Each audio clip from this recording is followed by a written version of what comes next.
What is up YouTube, and welcome back to the RiftGuides WildRift video. Today we're going to take a look at 5 OP picks for this patch, and we'll have two parts of this video, and don't worry, we'll also have 5 OP builds with this video as well. These will be separate videos, so stay tuned for all the builds, and if you want to know them firsthand or before they even release in the video, just check out our Patreon. You'll get everything we do there, plus additional updates. So let's get right into it. First off, we start with Nautilus. This support champion is an absolute demonic presence. He doesn't really die, takes too much damage, and does too much damage, but there's one common misconception when it comes to playing Nautilus.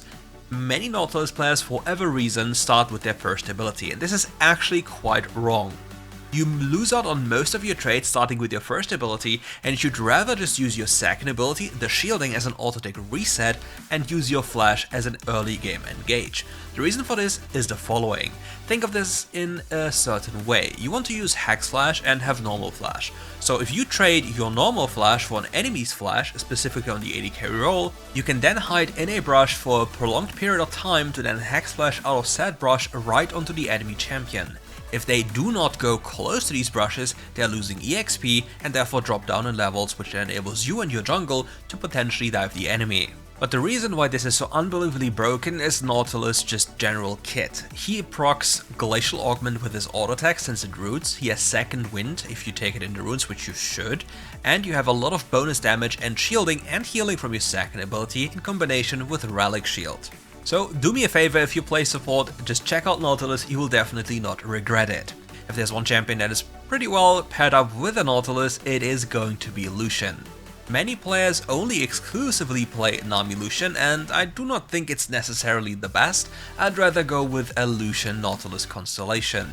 And when it comes to Lucian, it's quite interesting to see that for his full build, you most of the time deal more magic damage than anything else, because Blast and Solari Charge Blade add so much more of a diverse damage portfolio to, well, your existence. But if there's something that is absolutely crucial to playing Lucian, it's about being fast with your fingers. You don't want to be slow, you don't want to be indecisive, you need to go and you need to go fast, because your champion's burst damage is absolutely obscene. And there's another good selling point for Lucian. You're less dependent on your support champion. You can make a lot of things happen on your complete lonesome, and all you need to do is pay close attention to the enemy's lane state, the enemy champion, and just generally understanding how cooldowns function, and then you can take over many games by just your sheer mechanical skill and understanding of teamfights. So if that's something for you, you should definitely give it a shot, and you can also play Lucian in multiple roles, like for example in the mid lane department as well. But here's a word of warning, you will not have the easiest time picking up Lucian, because he's definitely not an easy champion to pilot, especially requiring you to be mechanically on point. But if you pick him up and you actually practice this champion, you'll have very high success rate and you'll have a lot of fun playing this champion. The next champion for this list is going to be Aurelion Sol. Aurelion Sol is like the late game insurance you always want to have on your team. This champion has a very easy way of having super high impact as the game goes on. During the early stages he might be not too much of help, however if the enemy makes crucial mistakes about understanding how his first ability works, they might just die to him during the laning phase. But the biggest selling point of Aurelion Sol is a combination of multiple things. Number 1, the insane scaling and power of utility thanks to Rylai's Crystal Scepter. Next to this we have the ultimate ability. Once you get it evolved with the 65 stacks, it deals nearly global damage, or at least half the map in size. Given that Aurelion Sol gets a lot of AP and this spell deals a lot of extra damage scaling with AP, you'll quickly notice that in late game scenarios, just pressing this ultimate ability is going to be enough to dish out half of the enemy's HP bar before a fight even starts, or as they're running away from you. Now the next thing that makes Aurelion Sol even better is having a proficient front line, because if Aurelion Sol is allowed to continuously breathe fire into the enemy's faces, he will melt anything and anyone in no time. And if I have to give you 2 tips for Aurelion Sol, it's number 1, understanding and learning how to and when your first ability kills minions in your third ability, like how much damage you need to deal to minions with auto attacks beforehand, before you can kill these minions with your first ability while your third ability is still active.